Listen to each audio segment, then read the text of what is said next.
Segala puji bagi Allah yang telah menjadikan umatku bahagia dan mencelakakanmu sampai pada waktu yang ditentukan. Tutur Rasulullah Shallallahu Alaihi Wasallam. Lalu iblis menjawab, tidak dan tidak mungkin. Di mana umatmu bisa bahagia sementara saya hidup dan tidak mati pada waktu yang telah ditentukan? Lalu bagaimana engkau bahagia terhadap umatmu sementara saya bisa masuk kepada mereka melalui aliran darah dan daging sedangkan mereka tidak melihatku?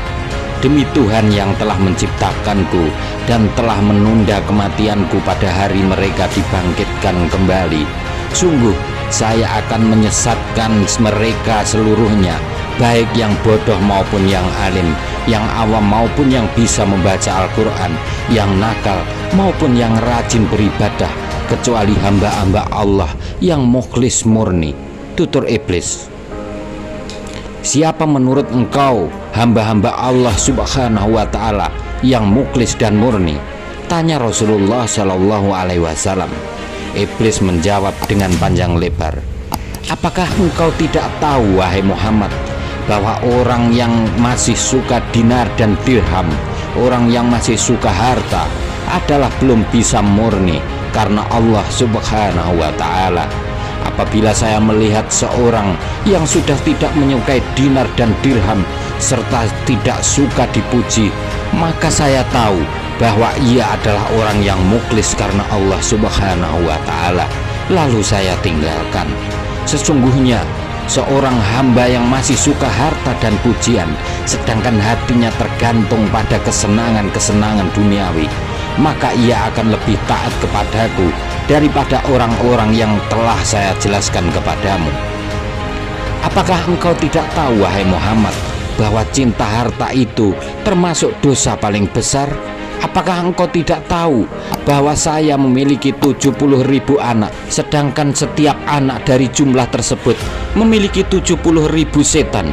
Di antara mereka sudah saya tugaskan untuk menggoda ulama, ada yang saya tugaskan untuk menggoda pemuda, ada yang saya tugaskan untuk menggoda orang-orang yang sudah tua. Anak-anak muda bagi kami tidak masalah, sedangkan anak kecil lebih mudah kami permainkan sekehendak saya. Di antara mereka juga ada yang saya tugaskan untuk menggoda orang-orang yang tekun beribadah, dan ada juga yang saya tugaskan untuk menggoda orang-orang zuhud. Mereka keluar masuk dari kondisi ke kondisi lain, dari satu pintu ke pintu lain, sehingga mereka berhasil dengan cara apapun. Saya ambil dari mereka nilai keikhlasan dalam hatinya, sehingga mereka beribadah dengan tidak ikhlas, sementara mereka tidak merasakan hal itu. Apakah engkau tidak tahu wahai Muhammad bahwa Basrih, seorang rahib, seorang pendeta yang berbuat ikhlas karena Allah selama 70 tahun, sehingga dengan doanya ia sanggup menyelamatkan orang-orang yang sakit. Akan tetapi saya tidak berhenti menggodanya, sehingga ia sempat berbuat zina dengan seorang perempuan, membunuh orang dan mati dalam keadaan kafir. Inilah yang disebut oleh Allah subhanahu wa ta'ala dalam kitabnya dengan firman-Nya, bujukan orang-orang munafik itu adalah seperti bujukan setan. Ketika setan berkata kepada manusia, kafirlah kamu, maka tatkala manusia itu telah kafir, ia berkata, sesungguhnya aku telah cuci tangan darimu, karena sesungguhnya aku takut kepada Allah subhanahu wa ta'ala, Tuhan semesta alam. Al-Quran Surat Al-Hasyr ayat 16. Apakah engkau tidak tahu wahai Muhammad bahwa kebohongan itu dari saya? Saya adalah orang yang berbohong pertama kali. Orang yang berbohong adalah temanku. Barang siapa bersumpah atas nama Allah dengan berbohong, maka ia adalah kekasihku. Apakah engkau tidak tahu wahai Muhammad bahwa saya pernah bersumpah kepada Adam dan Hawa bahwa saya akan memberi nasihat kepada kalian berdua? Maka sumpah bohong itu menyenangkan hatiku, sedangkan menggunjing dan mengadu domba adalah buah santapan dan kesukaanku. Kesaksian dusta adalah penyejuk mataku dan kesenanganku. Barang siapa yang bersumpah dengan menceraikan istrinya, talak, maka hampir tidak bisa selamat, sekalipun hanya sekali. Andaikan itu benar, yang karenanya orang membiasakan lidahnya mengucapkan kata-kata tersebut, istrinya akan menjadi haram. Kemudian dari pasangan tersebut menghasilkan keturunan sampai hari kiamat nanti, yang semuanya hasil dari anak-anak zina, sehingga seluruhnya masuk neraka hanya gara-gara satu ucapan.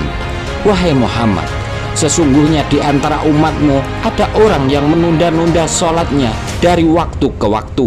Ketika ia hendak melakukan sholat, maka saya selalu berada padanya dan mengganggu sembari berkata kepadanya, masih ada waktu, teruskan engkau sibuk dengan urusan dan pekerjaan yang engkau lakukan, sehingga ia menunda sholatnya dan kemudian sholat di luar waktunya. Akibatnya, dengan sholat yang dikerjakan di luar waktunya itu akan dipukul kepalanya. Kalau saya merasa kalah, maka saya mengirim kepadanya salah seorang setan-setan manusia yang akan menyibukkan waktunya. Kalau dengan usaha itu saya masih kalah, maka saya tinggalkan sampai ia menjalankan sholat. Ketika dalam sholatnya, saya berkata kepadanya, lihatlah ke kanan dan ke kiri. Akhirnya dia melihat. Maka pada saat itu wajahnya saya usap dengan tangan. Kemudian saya menghadap di depan matanya sembari berkata, engkau telah melakukan apa yang tidak akan menjadi baik selamanya. Wahai Muhammad, engkau tahu bahwa orang banyak menoleh dalam sholatnya, Allah akan memukul kepalanya dengan sholat tersebut. Kalau dalam sholat ia sanggup mengalahkan saya, sementara ia sholat sendirian, maka saya perintahkan untuk tergesa-gesa. Maka ia mengerjakan sholat seperti ayam yang mencocok benih-benih untuk dimakan dan segera meninggalkannya. Kalau ia sanggup mengalahkan saya dan sholat berjamaah, maka saya kalungkan rantai di lehernya. Ketika ia sedang ruku, saya tarik kepalanya ke atas sebelum imam bangun dari ruku, dan saya turunkan sebelum imam turun. Wahai Muhammad, engkau tahu bahwa orang yang melakukan sholat seperti itu, maka batal sholatnya, dan di hari kiamat nanti Allah akan menyalin kepalanya dengan kepala keledai. Kalau dengan cara tersebut saya masih kalah, maka saya perintahkan meremas-remas jari jemarinya sehingga bersuara, sedangkan ia sedang sholat. Kalau dengan cara tersebut masih juga tidak mempan, maka saya tiup hidungnya sehingga ia menguap sementara ia sedang sholat. Kalau ia tidak menutupi mulutnya dengan tangannya, maka setan masuk ke dalam perutnya sehingga ia semakin rakus dengan dunia dan berbagai perangkapnya. Ia akan selalu mendengar dan taat kepadaku.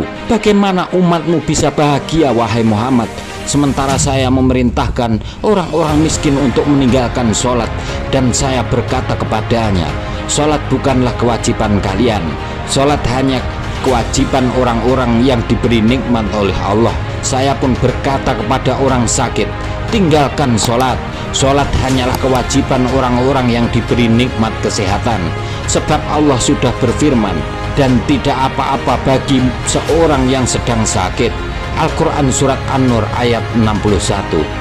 Kalau engkau sudah sembuh baru melakukan sholat, akhirnya ia mati dalam kondisi kafir. Apabila ia mati telah meninggalkan sholat ketika sedang sakit, maka ia akan bertemu dengan Allah dengan dimurkainya. Wahai Muhammad, jika saya menyimpang dan berdusta kepadamu, maka hendaklah engkau memohon kepada Allah agar saya dijadikan debu yang lembut.